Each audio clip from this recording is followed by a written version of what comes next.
नमस्कार, स्वदेश खबर देख रहे हैं आप। मैं हूं आपके साथ प्रशांत पांडे। बढ़ती गर्मी के साथ साथ एसी की कूल हवा सुकून देती है, लेकिन लंबा चौड़ा बिजली का बिल इस सुकून पर संकट ला देता है। कई लोग बिल अफोर्ड कर सकते हैं, लेकिन पीक समर सीजन में उतनी इलेक्ट्रिसिटी की खपत से पावर प्रोडक्शन सिस्टम की सांसें लगातार फूलने लगती हैं। ऐसे में सरकार अब एनर्जी एफिशिएंट एसी के इस्तेमाल पर जोर दे रही है और इसके लिए कई नए बदलाव आ सकते हैं। आज इसी पर करेंगे खास चर्चा।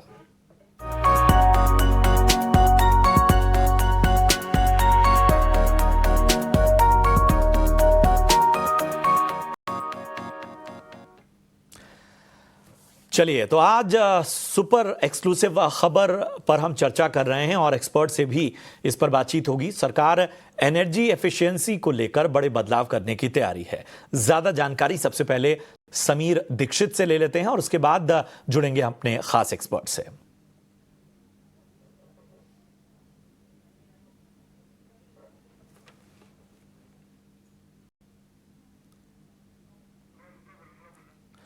ठीक है, तो हम एक बार समीर के पास चलेंगे और तमाम खबरों पर बातचीत करेंगे।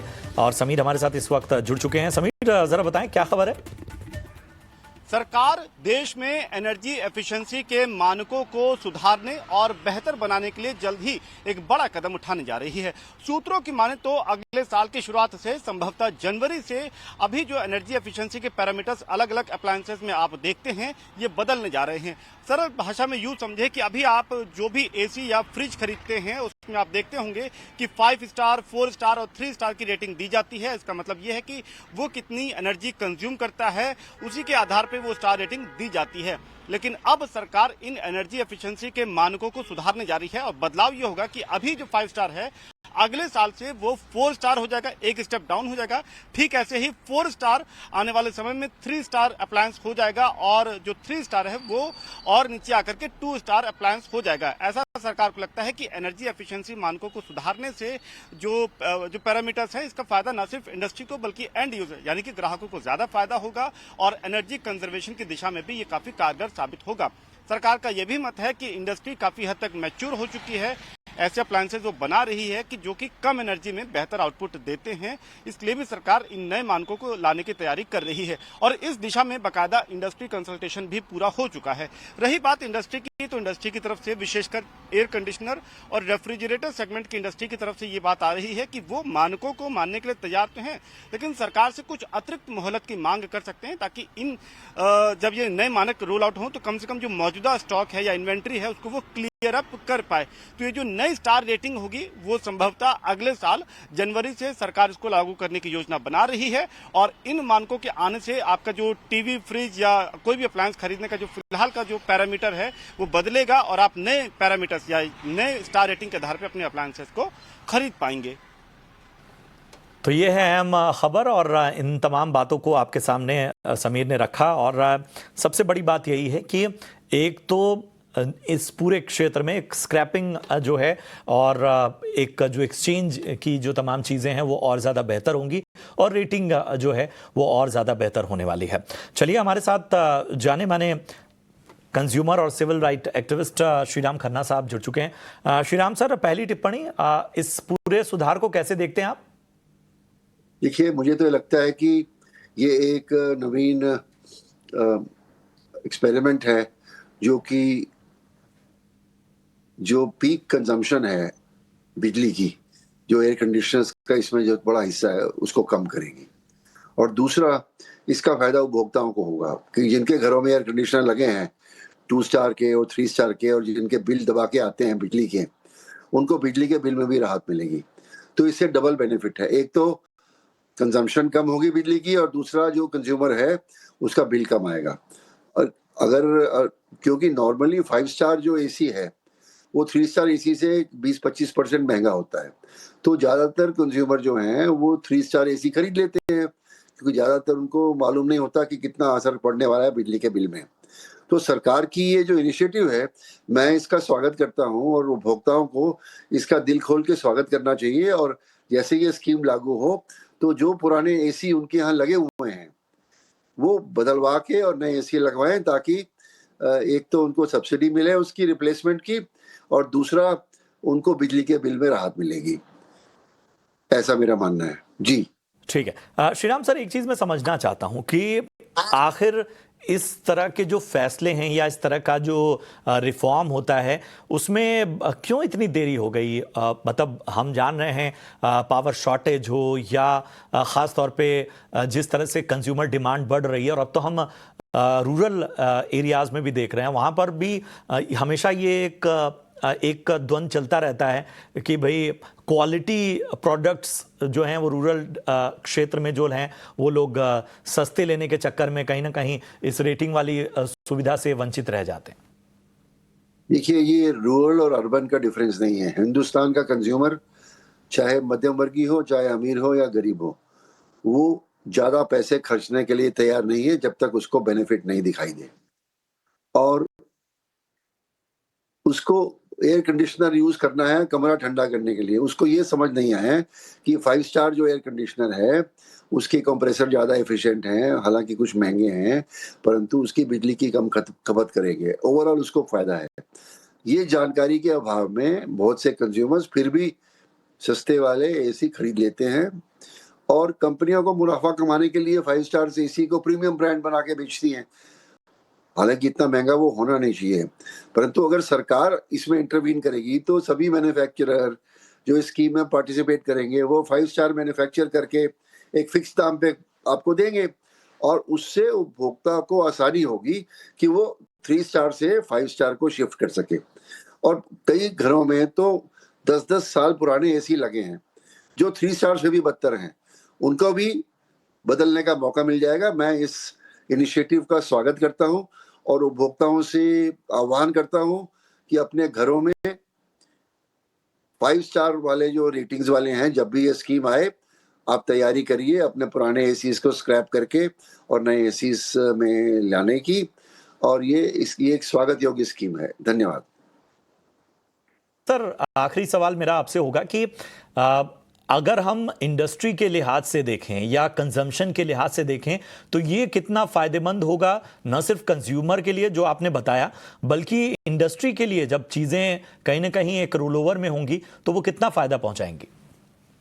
देखिए, आमतौर पे जब कंपनियां रेफ्रिजरेटर बेचती हैं या एयर कंडीशनर बेचती हैं तो जो दाम कंज्यूमर देता है उससे 15-20% कम दाम मैन्युफैक्चरर को मिलता है, क्योंकि उसके अंदर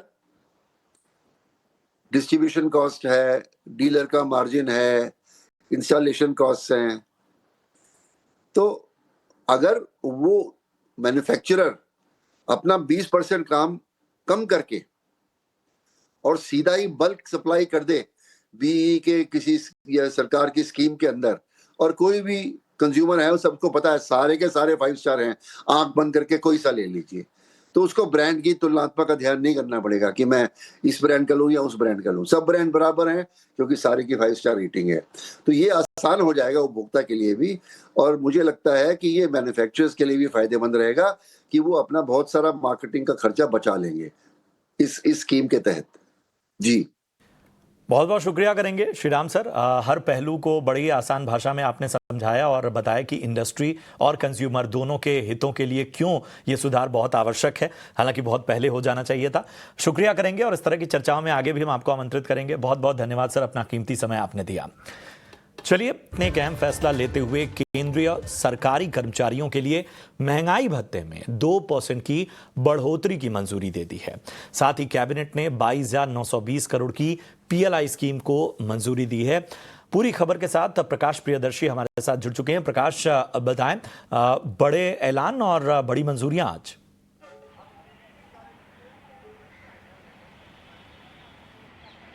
देखिए, काफ़ी पावर पैक्ड मीटिंग थी यूनियन कैबिनेट की, जिसमें कई इंपॉर्टेंट फैसले लिए गए, और जो सबसे इम्पॉर्टेंट फैसला था वो दरअसल इलेक्ट्रॉनिक सेक्टर के लिए, जिसके लिए एक फाइनेंशियल इंसेंटिव प्लान की घोषणा सरकार ने की है। इसको मंजूर किया है कैबिनेट ने, जिसमें इलेक्ट्रॉनिक कंपोनेंट मैन्युफैक्चरिंग के लिए इंसेंटिव का फ़ायदा जो है वो दिया जाएगा। तो पीएलआई के तर्ज पर एक स्कीम की घोषणा की गई है, जिसमें ऑल काइंड्स ऑफ जो क्रिटिकल कंपोनेंट्स हैं जिसका इस्तेमाल इलेक्ट्रॉनिक मैन्युफैक्चरिंग के लिए किया जाता है, उसके लिए करीब 23,000 करोड़ रुपए के इंसेंटिव प्लान को मंजूरी यूनियन कैबिनेट ने दी है। तो ये काफ़ी इंपॉर्टेंट डेवलपमेंट है, खासकर इलेक्ट्रॉनिक मैन्युफैक्चरिंग के मामले में आत्मनिर्भर बनने की दिशा में सरकार ने काफ़ी इंपॉर्टेंट फैसला लिया है। और उम्मीद ये की जा रही है कि अगले कुछ सालों के दौरान इलेक्ट्रॉनिक सेक्टर में करीब 60,000 करोड़ रुपए का निवेश देखने को मिल सकता है।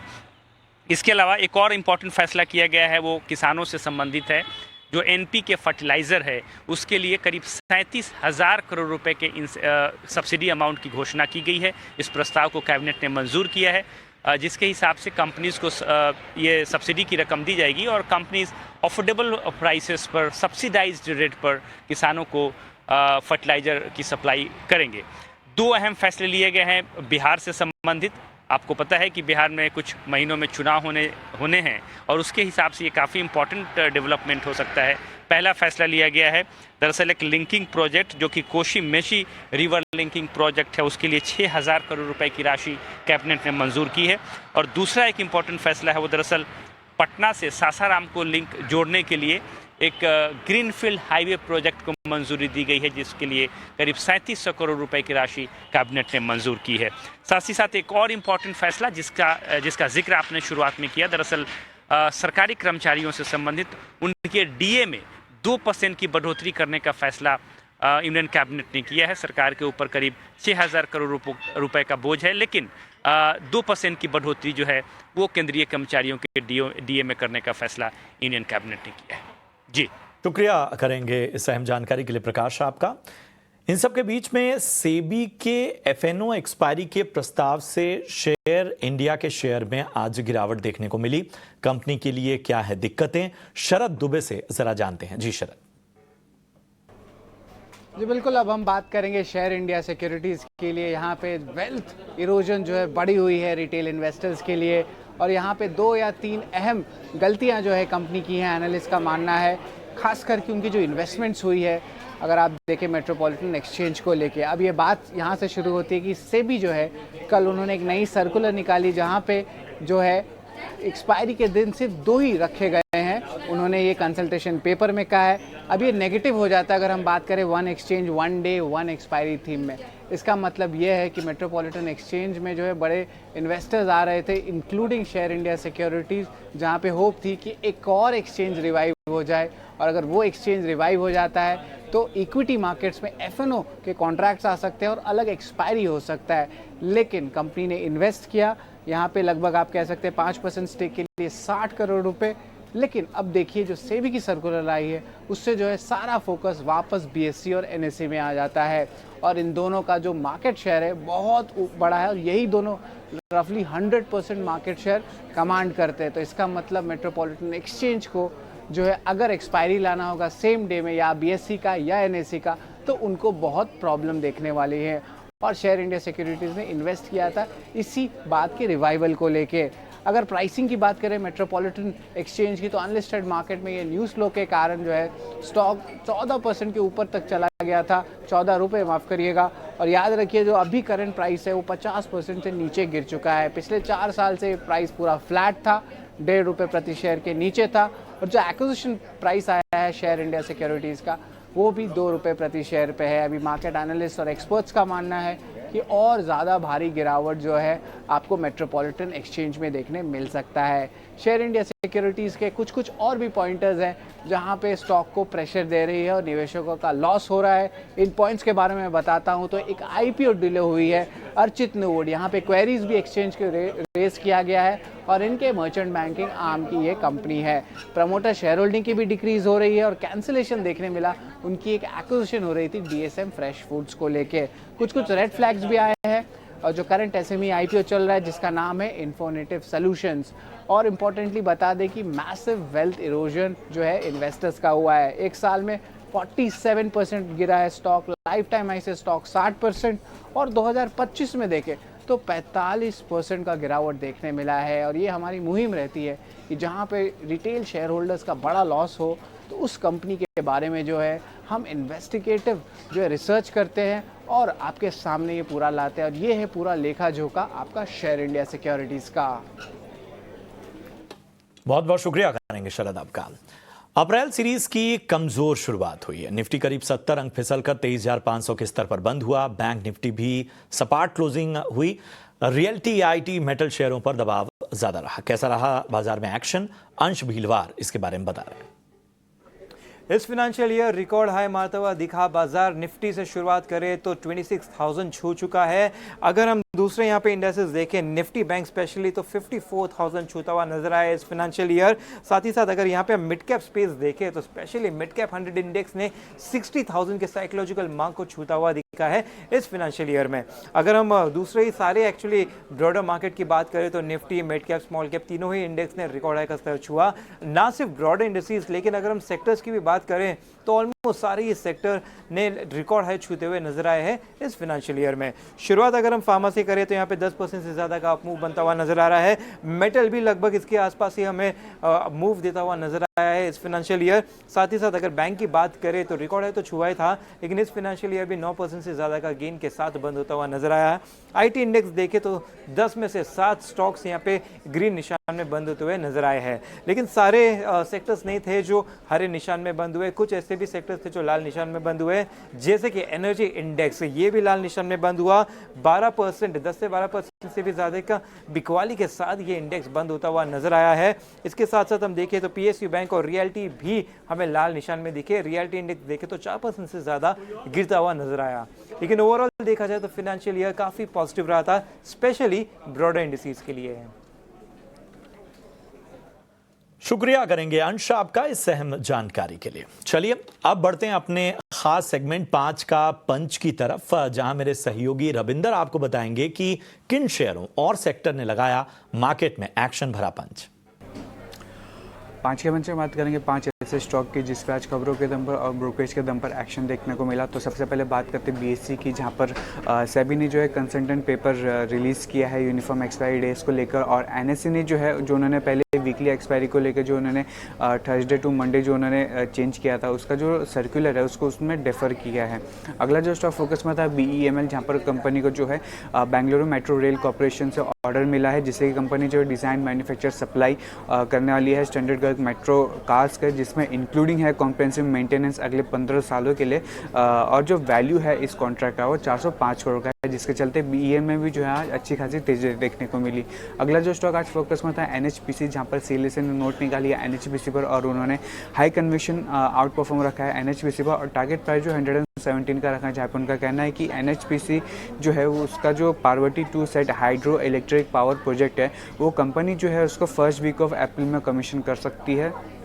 और उनका मानना है कि CLSA का मानना है कि जो EPS है वो 79% हायर हो सकता है, और ROE जो है वो 512 बेसिस पॉइंट में एक्सपांड हो सकता है ओवर FY25 से लेकर 27 के बीच में। इसी के साथ साथ डिफरेंट टेक्नोलॉजी भी फोकस में था, जहाँ पर कैबिनेट ने जो है PLI स्कीम जो है इलेक्ट्रॉनिक मैन्युफैक्चर के लिए उसके लिए अप्रूवल दिया है, और जो इंसेंटिव है वो सभी टाइप के जो क्रिटिकल कंपोनेंट है उसके लिए जो है उन्होंने अप्रूवल दिया है। और जो इलेक्ट्रॉनिक कंपोनेंट मैन्युफैक्चरिंग स्कीम है, स्कीम का जो आउटले है वो 22,919 करोड़ का है। इसी के साथ साथ आज निफ्टी IT भी फोकस में था, जहाँ पर गोल्डमैन सैक्स ने रिपोर्ट निकाली IT स्टॉक्स पर, और उन्होंने जो है डाउनग्रेड किया है LTI माइंडट्री को न्यूट्रल पर, और टारगेट प्राइस जो उन्होंने कट किया है 6,570 से घटाकर 4,500 पर। TCS पे भी उन्होंने मेंटेन रखा है बाय रेटिंग, और लेकिन उन्होंने टारगेट प्राइस जो कट करके रखा है 4,230 का। उनका कहना है कि और उन्होंने जो है FY27 का जो रेवेन्यू ग्रोथ फोकस्ट है उसमें भी कमी दिखाई है, और उसका जो रीज़न है मैक्रो अनसर्टेनिटी के चलते उन्होंने जो है इसमें रेवेन्यू में डिक्लाइन दिखाई है। शुक्रिया करेंगे आपका इस अहम जानकारी के लिए, और इसी के साथ इस शो में इतना ही, दीजिए इजाजत, लेकिन आप देखते रहिए ET नाउ स्वदेश। नमस्कार।